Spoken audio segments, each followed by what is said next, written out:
We have a love for coffee, so much so we've announced that today is National Coffee Day. Hey there, my name is Phoenix and welcome to Trending on Shaw. Please welcome via Skype in Toronto, it's Luisa Girotto, the Public Affairs Director at Starbucks Canada. For the most part, Luisa, people are familiar with Starbucks.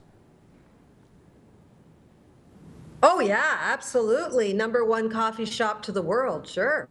Was this... And hi, Phoenix. I just really like to be interviewed by you, so I want to say hi. Oh, you are just a sweetheart. You know, there's a lot of people that drink coffee in this city and in this province, in fact, in this country.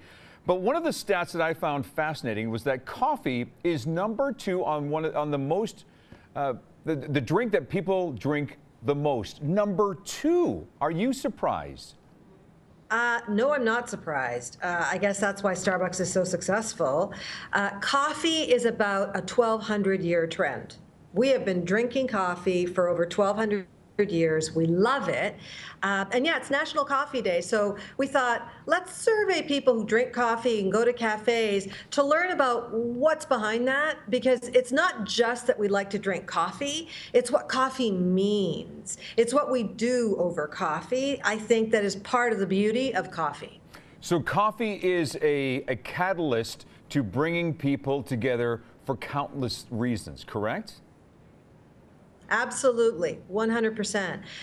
We surveyed 1,000 Canadians. By the way, Canadians love coffee. When you look at people all over the world who enjoy coffee, we're always in the top 10.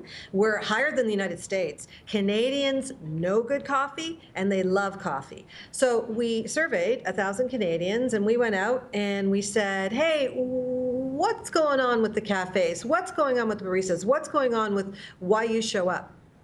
It's really neat. So what are some of those statistics that you did find out? Because this is fascinating, because you're right on so many levels, that when we do go to a coffee shop, you say, yeah, I'm going to have a coffee. But if you watch the dynamics of what happens within a coffee shop, that's where the research really gets interesting. Yeah, it's amazing. So 40% of us like to have a conversation with our barista, and 20% of us have shared some really personal stories. I've heard some. They're awesome. And it's kind of like that old TV show Cheers. It's a place where everybody knows your name. You want to have a connection. A coffee shop is a place where you go to meet people, to speak, but it's safe, it's easy, it's not too loud, it's not too quiet. So there's the connection with the barista. It's also a business place. So 35% of us go there for business meetings. There's Wi-Fi these days, right? We pioneered Wi-Fi. There's always plenty of seating. Again, not too loud, not too quiet. So it's just the right hum and energy to have a business meeting. We go there for dates. That's really neat. 15% of us said we'd go to cafe for a first date, and over 30% of us said we went there on our last date. So obviously my husband took the survey, good man, he filled it out right. That's where we went on our last date last week. It's a place that we go that's safe, where we're going to connect with people face to face in a world full of technology. It's where people come together. It's come to a point, too, where people are standing by and saying, you know what, I would like to meet up with you, Luisa. Hey, why don't we meet up at, oh, I don't know, a coffee shop? So that's part of it, too, is that we are always looking for a little meeting point, and we know that there are things happening in and around us.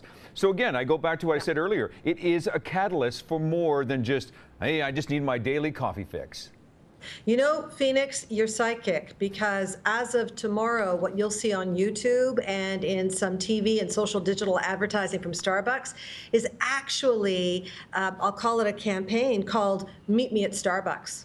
Because that's what we're saying. We want that place to meet up. We want that place to connect, whether it's the date or the business meeting or somebody who will listen to me, somebody I can have some really nice casual batter with and go back and forth. It's Meet Me at Starbucks. Yeah, absolutely. One thing that we're finding as well, too, when we go to coffee shops, we're looking for other options other than coffee. For myself, I'm one of the rare people who doesn't drink coffee, but I still frequent these places because one thing I truly enjoy is, you know, I might have a hot chocolate, I might have a little biscuit. So you're providing different options, and coffee shops are realizing this too. Yeah, coffee shops in Canada really need to know that because as much as we love coffee in Canada, we are huge tea drinkers. I don't know if that's because we've got the Commonwealth in Canada that set us up. We have a lot of immigration of tea lovers, but I'll tell you a good portion, not the majority at all, but a good portion of Starbucks sales is tea. So you've got coffee because we're a huge coffee drinking nation. You've got tea because we're also a bigger tea drinking nation. You've got a lot of the frappuccinos and the cold drinks, iced teas because millennials like that. I'm wondering, what do you drink, Phoenix? What do you like then in a store? You know what? I'm a hot chocolate drinker, but we're going to leave it on that. Luisa Girotto is the Public Affairs Director at Starbucks Canada, celebrating National Coffee Day. I'm sure one day you and I, when you come to Calgary, we're going to meet up and we're going to hang out at a Starbucks. Thanks for your time. We're going to have hot chocolate. There you go. There you go. Thank you so much. Thanks, Louisa. You. Have a great day. You as well, too. Still to come, getting chummy with a frog. Well, kind of. First, here's what's happening in and around our city. You're watching Trending on Shaw.